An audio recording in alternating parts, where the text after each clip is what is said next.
Olha, me foi dada a honra de começar. Coisa boa. Já temos aqui algumas perguntas, então separamos algumas aqui para ver se damos conta de responder e de nos fazer entender.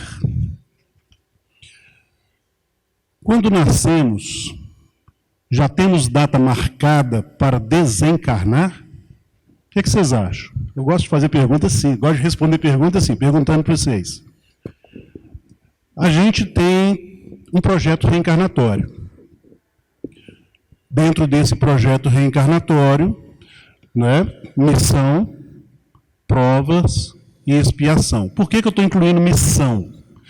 Se eu estou dentro de um lar, com pai, mãe, irmãos, futuramente filhos, eu tenho ali que desempenhar um determinado papel em favor dessa família, em favor do bem. E eu considero isso missão. Bom, temos data marcada para desencarnar? Depende. Vai depender muito de como eu desenvolvo todo o meu processo de prova, expiação e missão.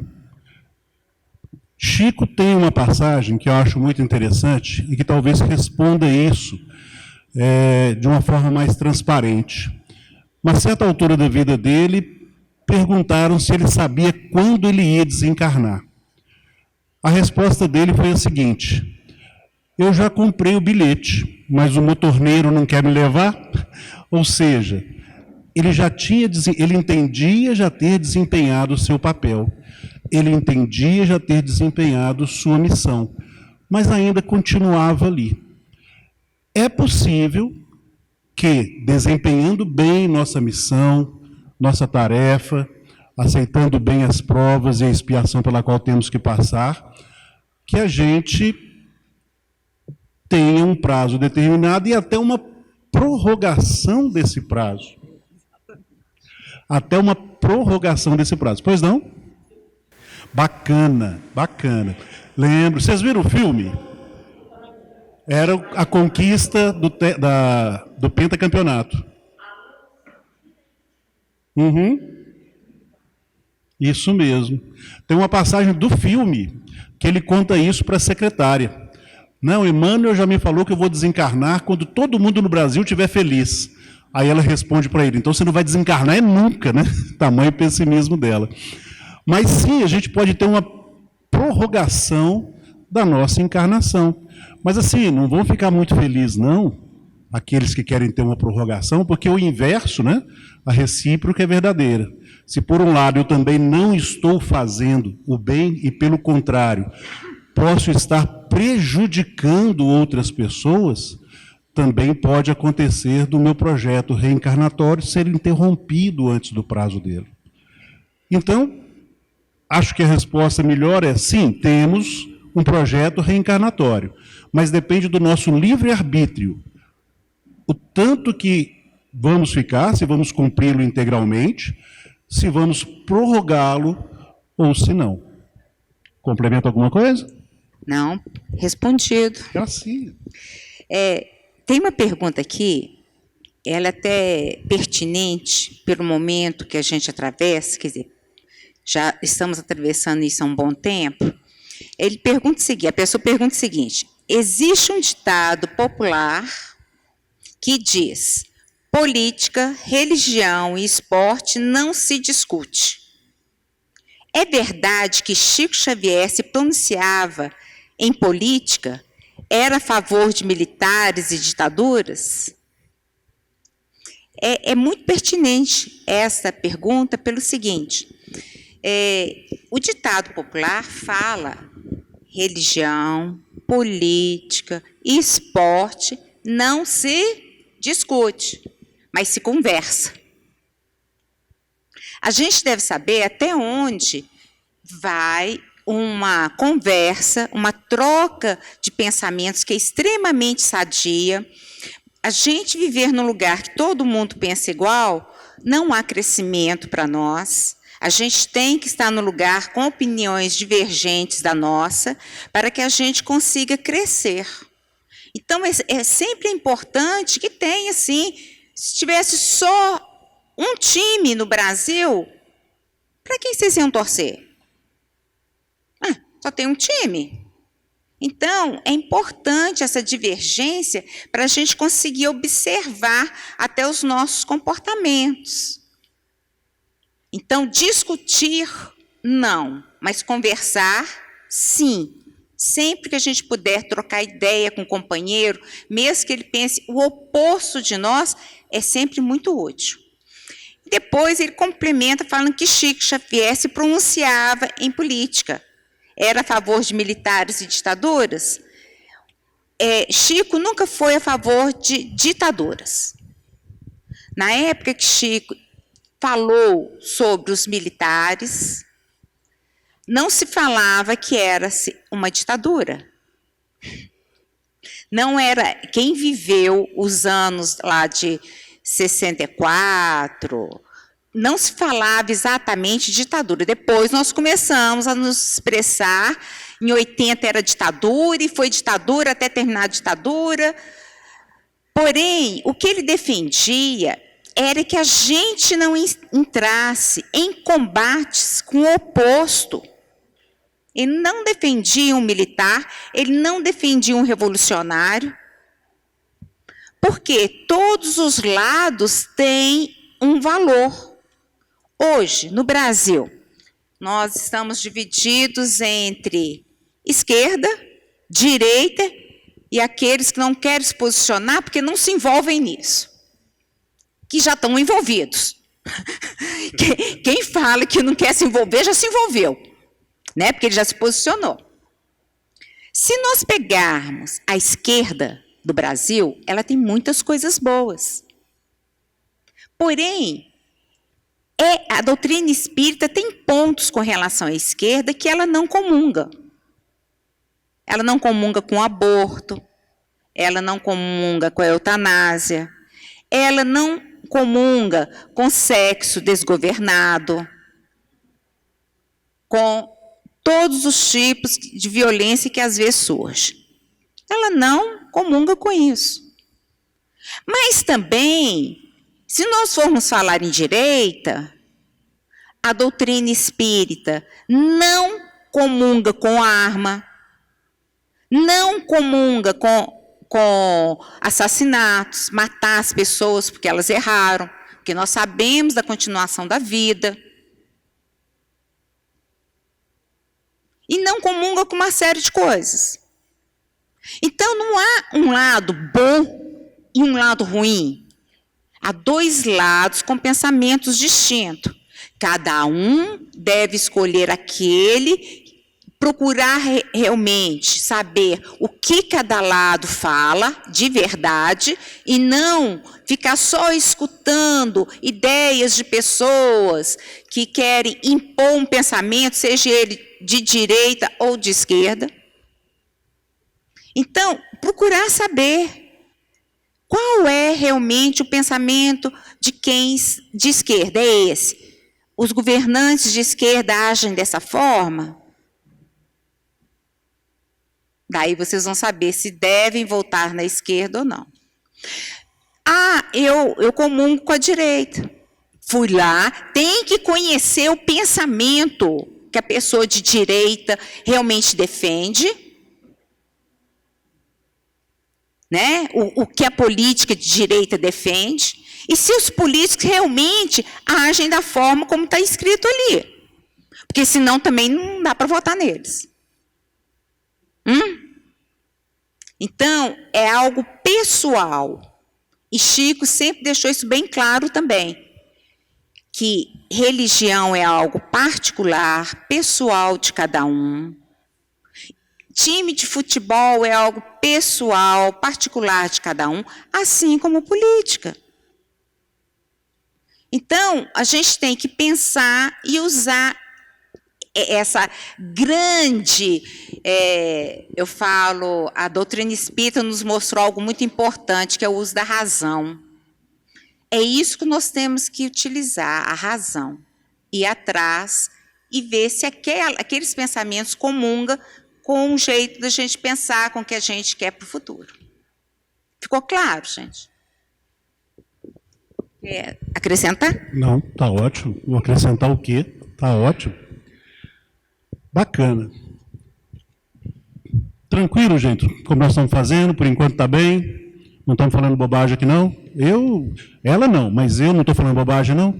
Ele não fala bobagem, não. Eu falo. Eu achei essa pergunta aqui muito interessante, porque passa muito pela nossa cabeça. As pessoas que cometem crimes, assassinatos, pedófilos, assassinos, pedófilos, etc., foram destinados a ter essa missão. Eu falei de missão agora mesmo, né? Missão, prova, expiação. Bom, eu vou fazer igual um determinado espírito do Livro dos Espíritos fala. Não. Bacana. Mas aqui vem, né, a pessoa colocou por quê. Então vamos tentar explicar. Deus criou o bem, concordam comigo? Deus criou o amor, concordam comigo? Deus criou o ódio? Deus criou o mal? Não. Ele não criou essas coisas. Ele criou o bem, ele criou o amor, ele criou os sentimentos bons. Ah, tá. Então como é que existem assassinos, pedófilos? Porque o ser humano, o homem, enquanto espírito em evolução, seguiu o caminho contrário. Por conta de quê? Vaidade, orgulho, egoísmo, presunção e outras coisinhas que nós não temos, né? Eu estou falando desses aí. Nós não temos nada disso, certo? Aqui todo mundo é espírito evoluído, espírito de luz. Pelo menos a gente está tentando seguir esse caminho, correto? Muito bem. Mas alguns espíritos, ainda nessa caminhada, nesse mundo de expiação e provas, passam por isso, por um mal, por esse caminho mais doloroso. Afinal de contas, tudo lhe é permitido, porém nem tudo nos convém. Bacana. Mas se Deus é bom, por que que isso acontece? Porque Ele permite, Ele não criou, mas já que está aí, Ele permite que o mal aconteça para que nós, espíritos em evolução, possamos opinar e aprender. Já ouviram dizer que ou aprende pelo amor ou pela dor? Pois é. Deus quer que a gente aprenda pelo amor, mas muitas vezes, pelas nossas escolhas, a gente passa um perrengue. Né? A gente passa por dores e sofrimento. Já fazendo uma pequena propaganda, não percam a palestra de logo mais às 8 horas, dores e sofrimento. Então Ele permite que a gente passe por isso. Não é missão. Já que Deus não criou o mal, não existe uma missão no mal. Não existe um projeto reencarnatório que passe pelo mal. Mas, em nossas escolhas, podemos escolher, fazer uma má escolha e sofrer essas consequências. Bacana? Eu acho interessante porque não existe caminho do mal. Caminho do mal é desse caminho. O nosso caminho é o caminho do bem. Nós só temos um caminho, o caminho do bem. O mal é desse caminho. Quer dizer, nós estamos ao contrário do que deveria, na contramão. Né? É igual, por exemplo, então existe o mal? Não, existe a ausência do amor.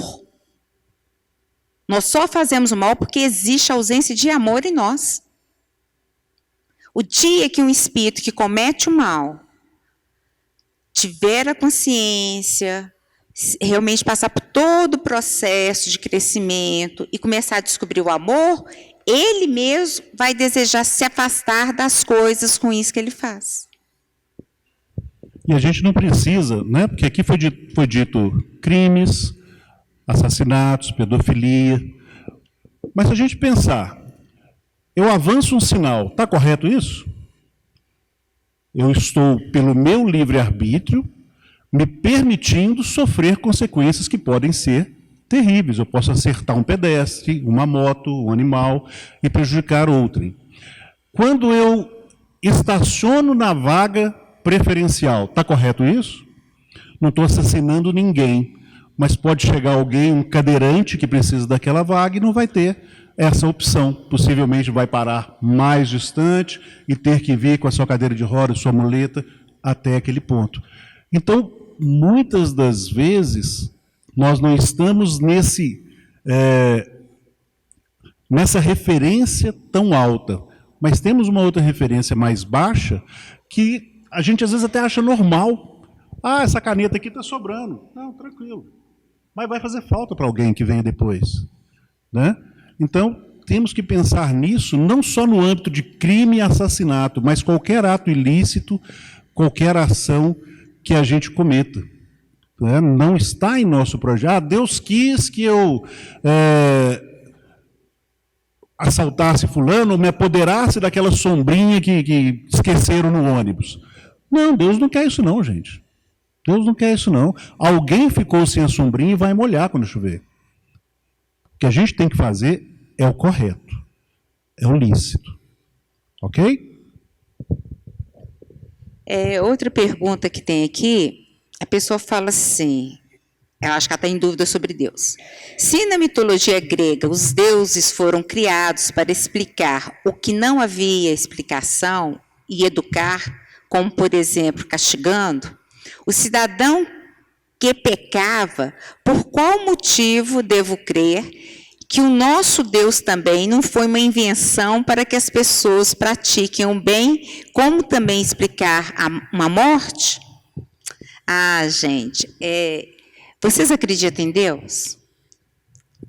Por que vocês acreditam? Vocês já viram uma prova da existência de Deus?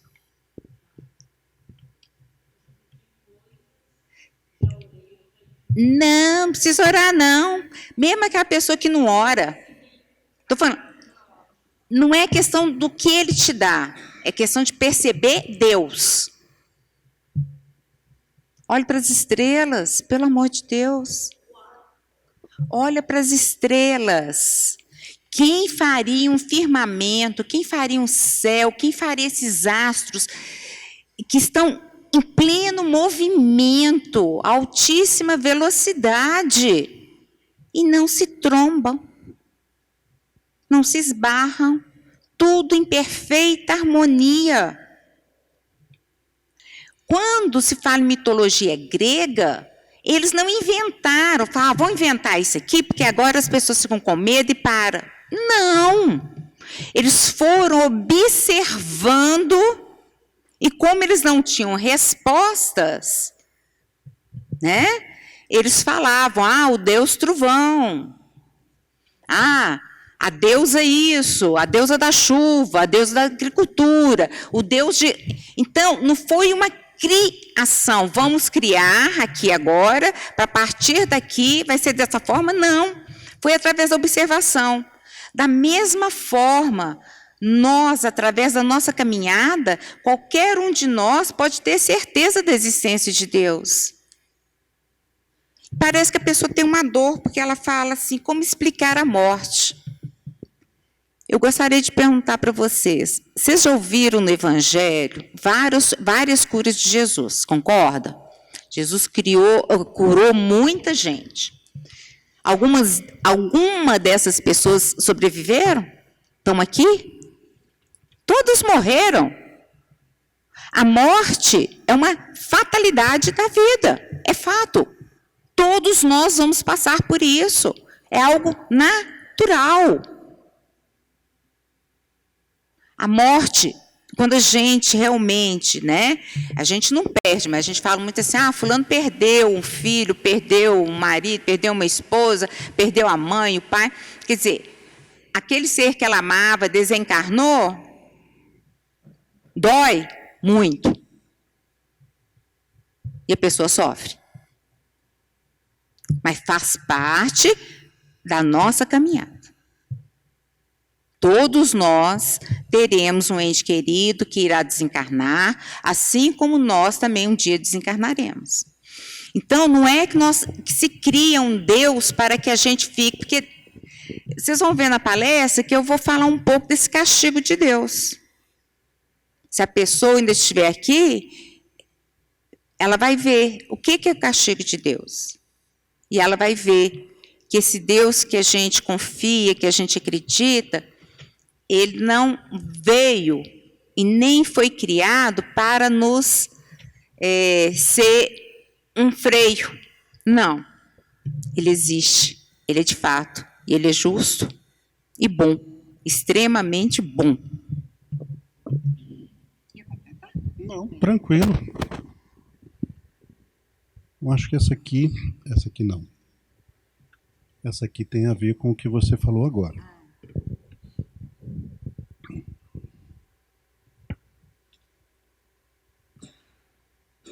Olha que bacana. Por que a raça humana está demorando tanto para evoluir? A espiritualidade não está conseguindo contribuir para a evolução humana? Eu não acho que está demorando, não. Eu acho que está caminhando como deveria caminhar. Divaldo Franco, ele diz que os males que a gente vê hoje, aquilo que a gente considera ruim, são necessários para que a evolução aconteça. Por que eu acho que está melhorando? Percebam que há 500 anos atrás, a gente esquartejava as pessoas que não concordavam com aquilo que era determinado.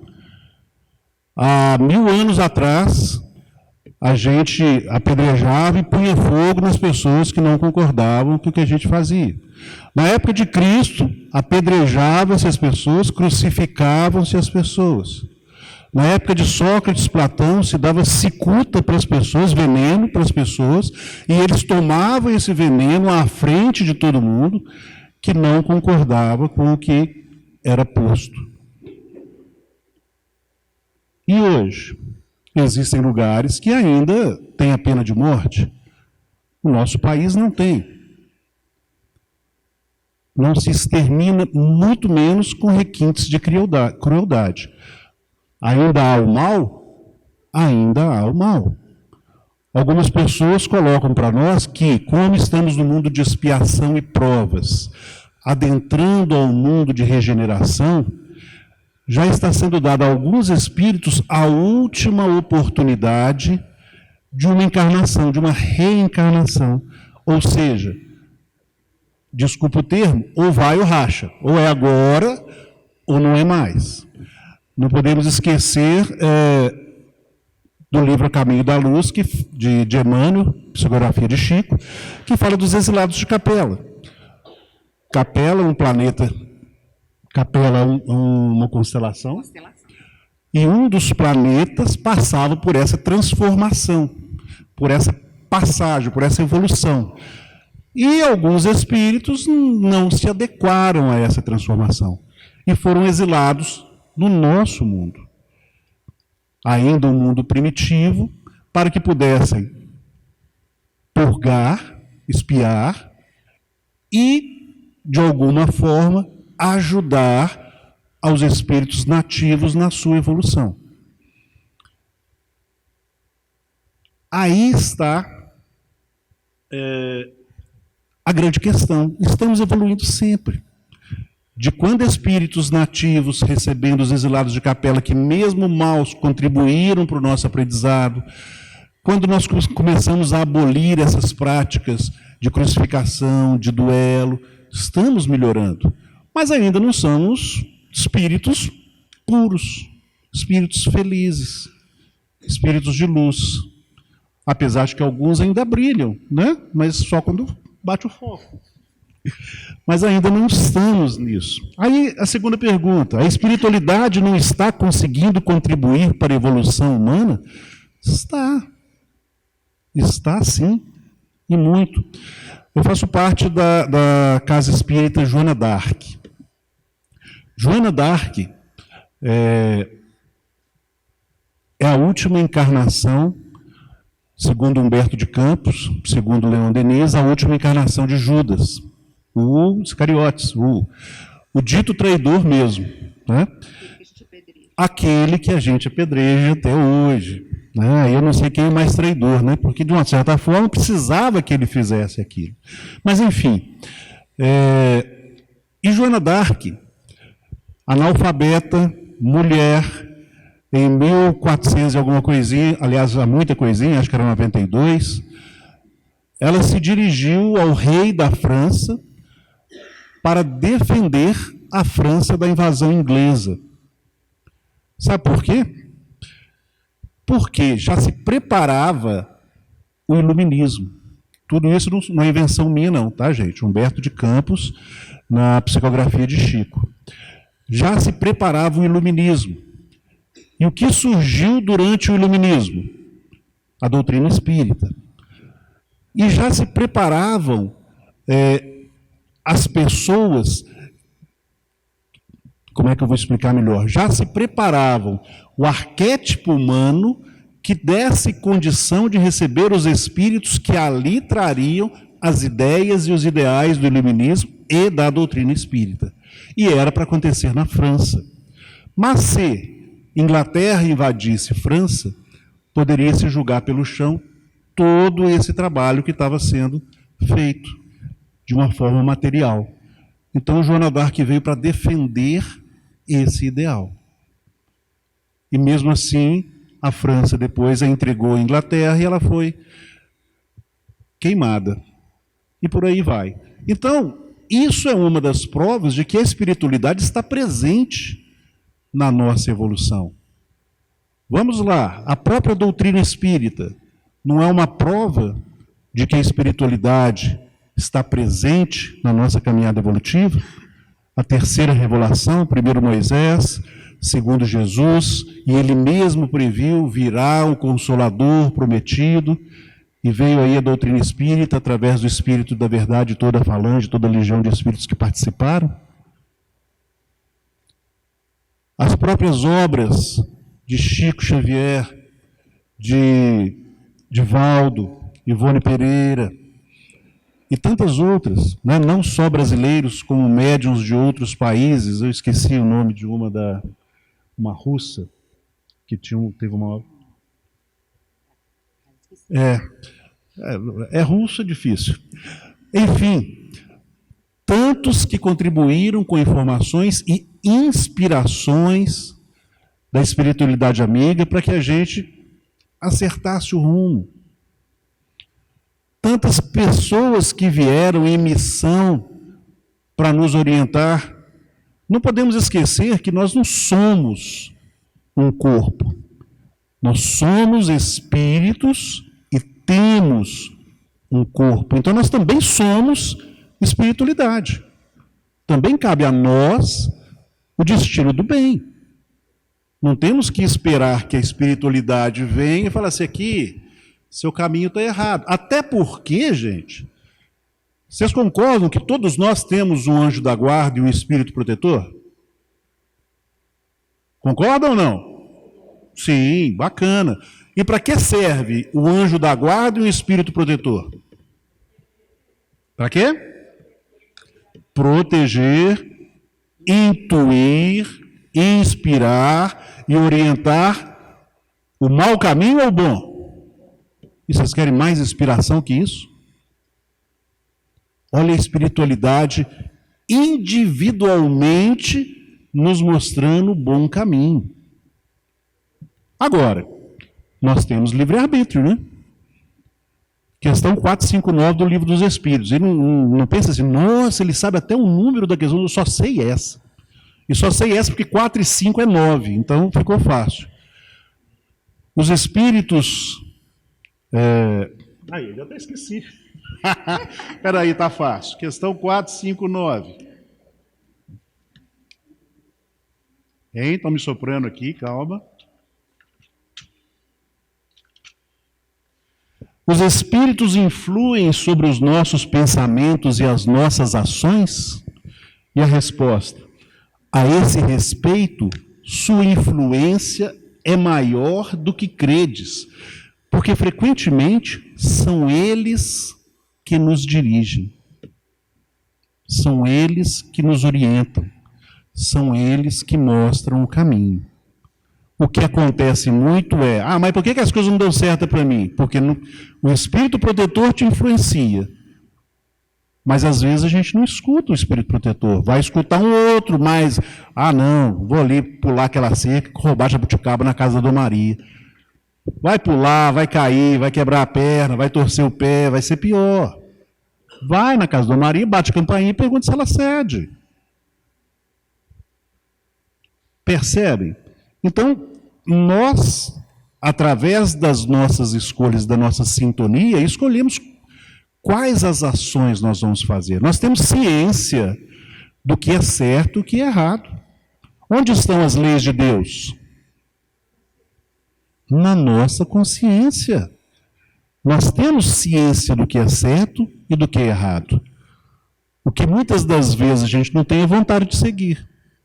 Por que o mal predomina? Porque os bons são tímidos. Está aqui, Livro dos Espíritos. Porque os bons são tímidos. Então, a espiritualidade amiga está conseguindo contribuir, sim. Quem não está conseguindo contribuir?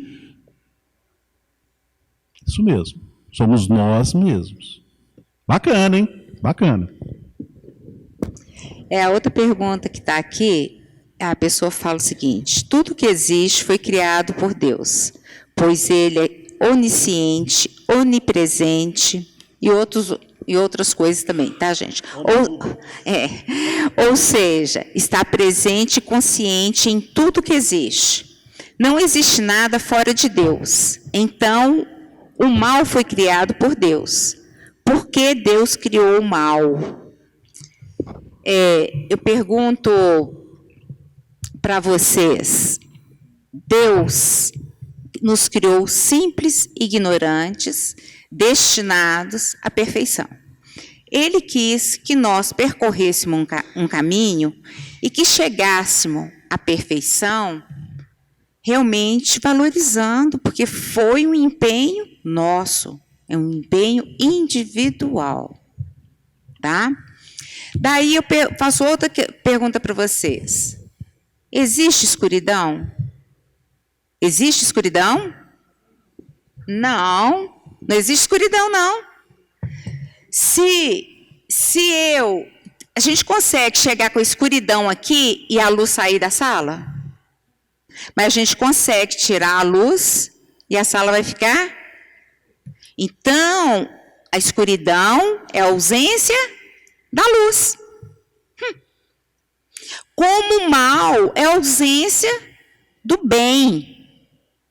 Como o egoísmo é a ausência do amor. Como o orgulho é a ausência da humildade. Então, Deus não criou nada de ruim. Ele permitiu que nós experienciássemos e, através da experiência, a gente descobrisse o caminho certo e conquistasse por nós mesmos o amor, a humildade, a luz, o bem. Então, Deus não criou o mal. Nós é que seguimos um caminho muito sinuoso ainda. Nós temos uma estrada que sai daqui e nos leva até a perfeição. Vamos dar, por exemplo, nós temos uma estrada, né? Se a gente pegar a 101 ali, a gente vai até lá em cima no Nordeste brasileiro. Mas eles falam com a gente, vai para o Nordeste. Eu falo, legal, vou. Eles falam assim, nossa, Brasília é tão bonito. Não, então vou dar uma passada lá antes. A gente vai para Brasília. Mas tem Belém. Belém é magnífico, eu vou lá em Belém. Quando eu chego em Belém, alguém fala comigo assim, o Rio de Janeiro, maravilhoso. Eu desço lá para o Rio. Eu vou levar muito mais tempo. Vai ser muito mais árduo, muito mais cansativo, muito mais penoso. Ao ponto que se eu tenho um objetivo, se eu tenho uma meta, eu vou nela. E qual é a nossa meta? Qual é a nossa meta, gente? A felicidade, a perfeição. Porque a gente só vai atingir a verdadeira felicidade quando nós formos perfeitos, certo? Então, se a nossa meta é essa, por que nós estamos querendo gozos materiais? É ele que vai nos levar à felicidade? É uma alegria que ele nos traz, muito efêmera. Porque se eu compro um carro hoje, daqui a 2 anos eu estou querendo outro. Eu estou querendo um novo.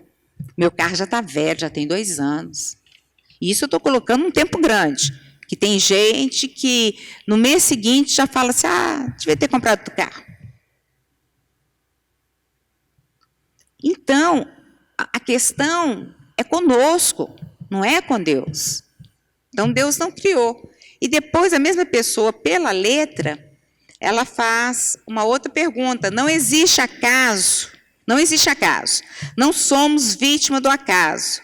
Passamos por aquilo que precisamos passar. Então, se um ser é abortado, ele precisou passar por isso, correto? E quem abortou não veio para essa missão? Não, aborto nunca vai ser uma missão. Nunca. Deus nunca vai nos dar uma missão do erro. Não. Ele nos dá do acerto. É o que o Ledir falou antes. Nós temos o livre-arbítrio. O aborto só acontece pelo livre-arbítrio. Quantas pessoas nós machucamos? Deus me coloca no emprego, né? Eu vou atender pessoas. Daí hoje eu não estou muito boa, a pessoa chega e eu dou uma má resposta nela. Ela veio para passar por isso ou foi a minha imprudência que fez ela passar por isso? Foi a minha imprudência. Então eu tenho que responder pela minha imprudência. Ele foi machucado? Foi. Mas nós estamos num mundo de expiação e prova. Num mundo onde nós sabemos que vir para cá passaríamos por muitas dificuldades.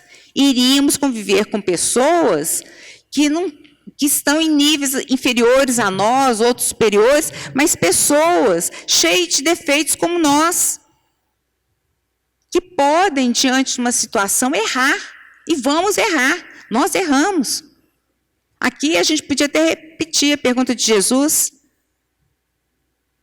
Quem nunca errou, que atire a primeira pedra. Então, quando uma mulher aborta, quando o homem leva uma mulher para abortar, quando o médico faz o aborto, quando o enfermeiro auxilia no aborto, todos estão cometendo uma falta. Porque ninguém pediu atitude.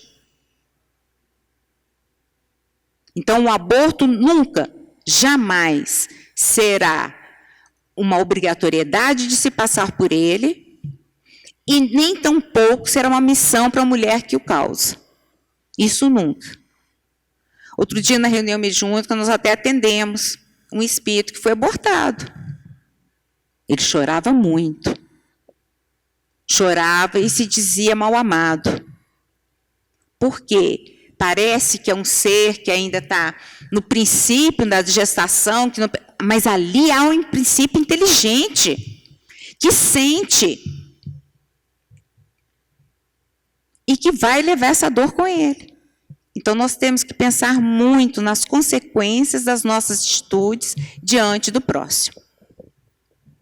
Achou que eu ia gastar mais de 10, né? Tudo para mim? Esqueci, você tem o seu. Bom, deixa eu aproveitar esses últimos 5 minutos, então. Tentar fazer um combo aqui. Achei 3 muito interessantes que eu acho que dá para a gente conciliar. Primeiro, não chega a ser uma pergunta. Desde domingo vejo meu retrato no chão, uma mulher espedaçando uma galinha. Isso está me fazendo mal. Então, é uma situação que essa pessoa está vendo, possivelmente, uma ilusão, um sonho, alguma coisa nesse sentido. Então, vamos lá. Deixem aí guardadinho que nós vamos tentar respondê-la, muito possivelmente com a número 2. Sublimei todos os meus vícios, cigarro, bebida, drogas, sexo. O mais difícil é na área sexual.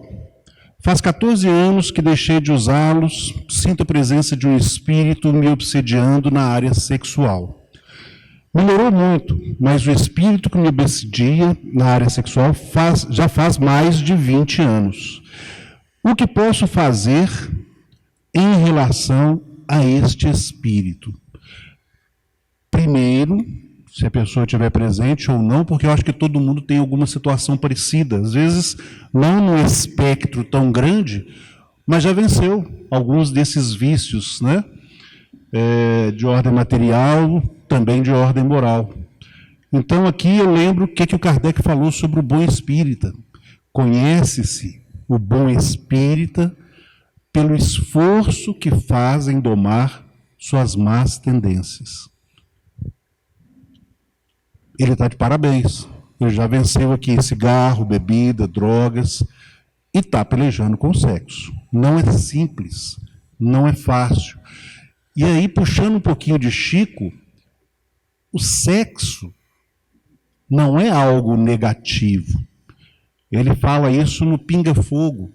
Se Deus criou o tato, a audição, o paladar, o olfato, por que o sexo seria renegado ao constrangimento? Não foi constrangimento que ele falou, não, mas ao pecado, vamos dizer assim.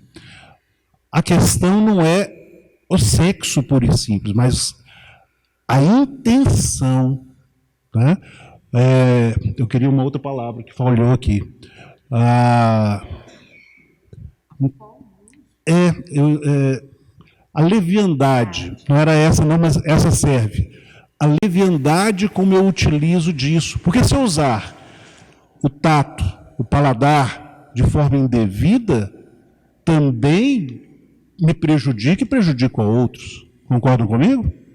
Se o meu olhar for um olhar com intenções equivocadas, intenções ruins, também me leva ao constrangimento e, vamos dizer assim, se o seu olho te leva ao pecado, arranque o olho, né? Também pode me levar ao descaminho. Eu vou aproveitar essa deixa que a Lena me deu.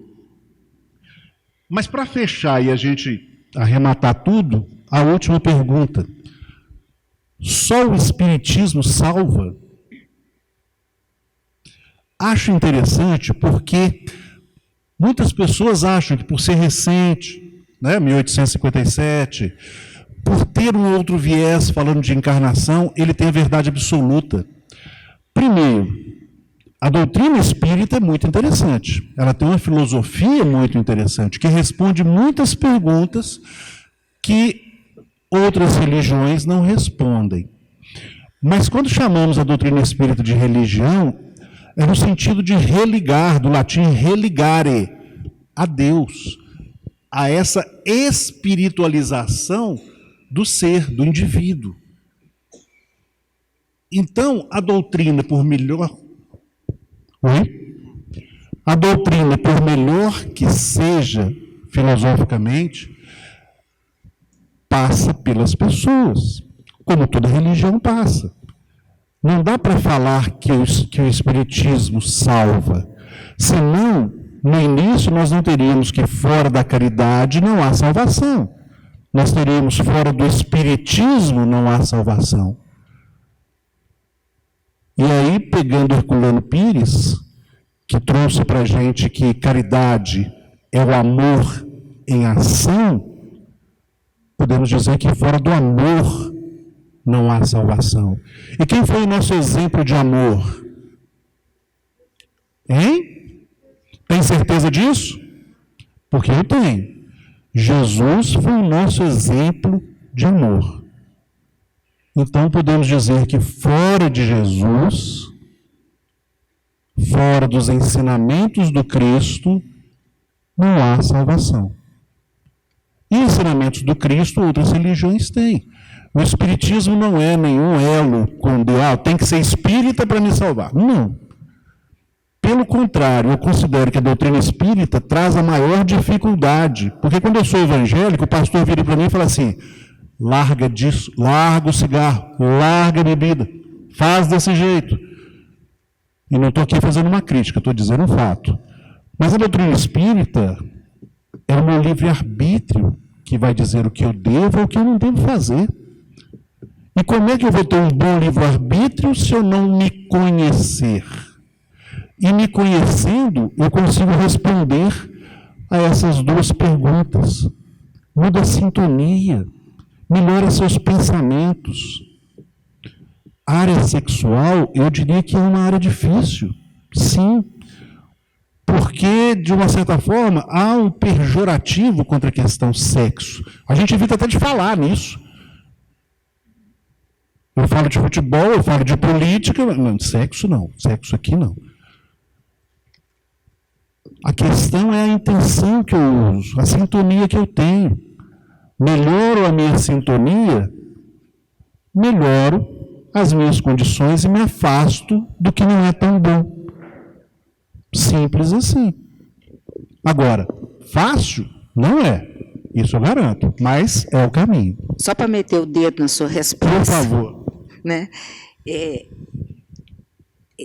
Em André Luiz, quando você vai falar de sexo, ele pergunta ao instrutor a importância do sexo. E ele fala que sexo feito com amor e respeito é uma permuta de energias reequilibrantes. É um equilibrando o outro, reequilibrando o outro. Então, é uma permuta de energia, uma troca de energia benéfica. Então, o sexo é bom, é bonito, quando feito com respeito e amor. É isso? É isso. Gente, eu acho que já deu nosso tempo. Já passou. Eu quero agradecer, pedir desculpa se não pude atender as outras perguntas, e nessas perguntas se deixei a desejar. Mas me coloco à disposição aqui na saída, não, na saída não, porque senão eu vou atrapalhar a palestra da Lena, mas me coloco à disposição em qualquer outro momento para poder ajudar a entender um pouquinho mais, ok? Que Jesus abençoe cada um de vocês. Eu também agradeço a todos, tá, gente? Mas vocês vão ter que continuar comigo ainda um pouquinho.